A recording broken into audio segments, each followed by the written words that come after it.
tapusin pa yung kanta eh. I love you, Mayor! Sige, upo lang ngayon. Relax lang. Yung sarap, diba? Magandang hapon sa inyong lahat.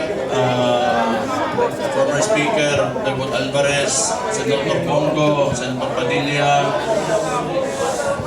Mike Defensor, Chairman Alcusi, Congressman Leandro Liviste, Attorney Jimmy Bondok, Attorney Vic Rodriguez, Attorney JB Hinlo, Attorney Topacio, Philip Salvador, Idol, and my idol, Harold Respiso. Tony Lombino, General Esperon, good to see you, sir. And yung mga hindi ko nabanggit, sa susunod na pagkikita natin. Baka nagtataka kayo, tumahimik ako eh. Tumahimik ako pagkatapos ng midterm elections. Kasi, wala, talo si Marcos sa Davao eh. Nagpahinga lang ako. Kailangan ko magpahinga kasi 2 taon kaming binanatan doon sa Davao. Yung ginawa ni Bangag, alam nyo na yung ayuda, yun naman yung paraan nila. That was a form of indirect vote buying prior to the campaign period. Yun talaga yun. Yung ginamit niya, so sinabi ko naman sa mga taga Davao, tanggapin nyo lang. Total, buwis nyo man yan. Yung nagsikap dyan, para may pera yung gobyerno, pera nyo rin yung kinukuha nyo. Hindi yan galing sa kanya. Pero yung mga taga Davao matatalino na, they are intelligent voters. Akala kasi, yung claim ng mga kalaban, na kami mga Duterte daw, mga otoritarian, yun, mamatay tao, kaya takot lahat. 2 million, matatakot namin yun, di bukas patay na kami, kung takutin namin yung 2 million na yan. It is a very highly democratic city, actually. Pagka pumunta kayo, that is why, awa ng Diyos, pasalamat ako, sa Davao ako naging mayor, kasi ang mga tao dyan, alam nila anong gagawin nila at mahal nila yung lugar nila. Kaya kahit pinahihirapan kami, okay lang man, politika. Tapos, Marcos lang. Alam naman natin sa tatay pa lang yan.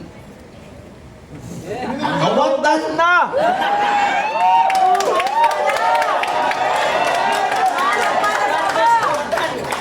Hindi, kasi ganito yon.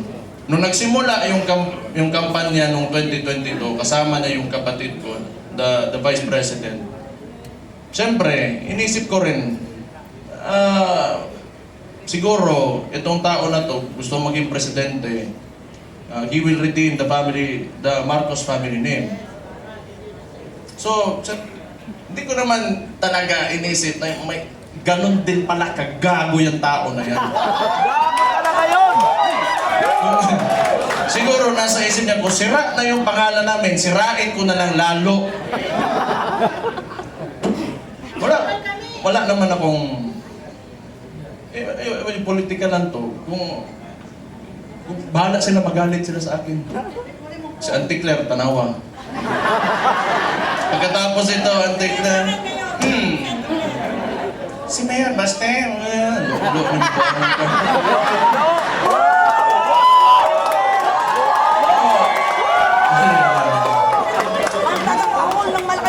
nagpahinga lang ako. Kasi before the midterm elections, kami doon sa Davao, lagi kami nagmo-mobilize. Kasi nung sinimulan nila yung People's Initiative, papipirmahan nila yung mga papel. Siguro, I do not know. Pero definitely, sa ugali ng mga yan, wag na natin yung buong administrasyon niya. Kasi siya naman yung nasa taas ng chain of command, yung presidente. Definitely, ang suspicion namin, it was for term extension. At that early, 1 year or 2 years pa lang, hindi pa nagdadalawang taon yung termino niya, may pa-people's initiative. Parang plebiscite yan doon na nag-gather lang ng mga tao, pinataas yung kamay, o sige, maging diktador na tayo, maging authoritarian regime tayo for 27 years. So that was the attempt of this guy, bangag nga, nadias Malacanang karon. Kita niyo yung ano, nasa UN siya, yung sipon. May chat GPT na ngayon. Hindi ko naman sinasabi kasi makukulong ako, tapos kakasuhan ako. Pero tingnan na lang, what are the causes of cocaine?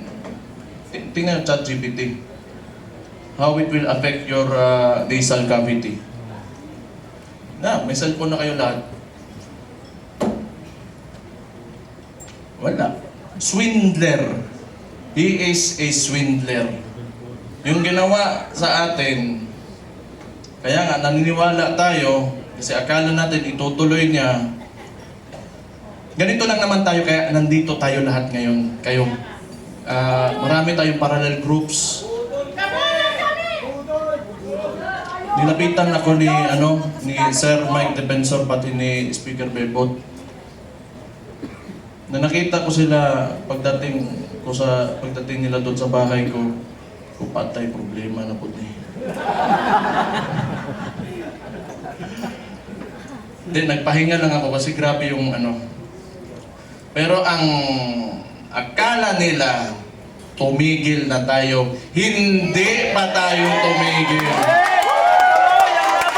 Tapos, lumakas pa. Anong gusto nila? Lalabasin lahat ng ginawa nila. Tingnan mo katangahan nito ni Bangag. Siya nagbukas ng usapin ng flood control na may mga ghost project. Kaya ako tumahimik talaga. Kasi hinayaan ko na mag-self-destruct yung gago na yan. Kasi alam kong sasabog sa mukha niya yan. Because unang-una sa lahat, pag ikaw eksekutibo, you cannot point at someone else for the mistakes of your administration. Responsibilidad mo yan, ibig sabihin, either hindi ka nag-iisip o kulang ka sa pag-iisip o hindi mo talaga gusto yung trabaho mo. Walang isip. Ang iniisip niya, sumingot ng Kita mo cocaine. ngayon, nag-backfire sa kanya, and they attempted to, lagi nilang ililiko. Doon pinakita naman namin lahat. Sa Davao, walang ghost project, may resibo kami lahat doon.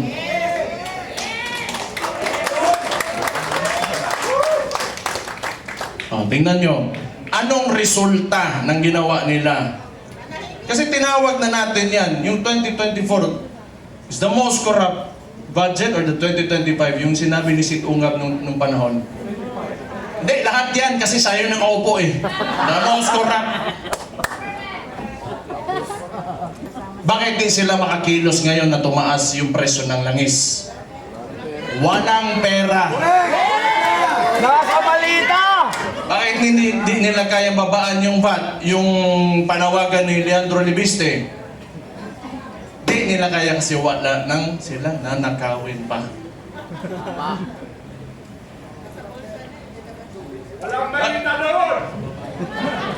Alam nyo, hindi naman talaga perfecto kahit saan ka pumunta sa buong mundo.